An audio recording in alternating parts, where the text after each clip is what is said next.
శ్రీ భూనీలా సమేత శ్రీ గోవిందరాజ స్వామి ఆలయ క్షేత్రపాలకుడుగా ఉన్నటువంటి అభయాంజనేయ స్వామి వారి దేవాలయంలో మనం ఈరోజు ముఖ్యంగా సాంప్రదాయము ఆచార విషయం గురించి తెలుస్తూ, ముఖ్యంగా మహిళలు చాలామంది ఏందమ్మా అంటే ఒక స్త్రీలు కనుక 2 జడలు వేసుకున్నట్లయితే ఆ అమ్మాయికి ఇంకా వివాహం కాని స్త్రీ అని అర్థం. అదే స్త్రీ కనుక 1 జడ వేసుకున్నట్లయితే ఆమె గృహిణి అని అర్థం. అదే స్త్రీ మాత్రము కొప్పులాగా ముడి వేసుకుంటే పిల్ల పాపలతోటి ఆమె కొద్దిగా పనిలో నిమగ్నమై ఉన్న అర్థం. మరి స్త్రీలు దయచేసి గుడికి వచ్చేటప్పుడు కాదు, మీరు ఎక్కడున్నా కూడా ఏ పని చేస్తున్నా కూడా వెంట్రుకలు విరబోయకండి. మంచిగా బొట్టు కూడా ఇక్కడ అజ్ఞాచక్రంలో ధరించడం, తద్వారా మీకు మంచి జ్ఞానము, మీ పైన ఎదురు వాళ్ళ యొక్క దుష్ప్రభావం కూడా పడకుండా ఉంటుంది.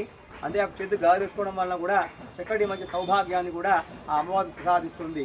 కాబట్టి మహిళలు ముఖ్యంగా కట్టు బొట్టు, మన సాంప్రదాయ సనాతన ధర్మం అంటేనే మనం పెట్టుకునేటువంటి బొట్టు కానివ్వండి, మన ఆచార వ్యవహారాలు కట్టు, తర్వాత కట్టుకునేటువంటి వస్త్రాలు కావచ్చు, ఇవన్నీ కూడా ఉంటాయి.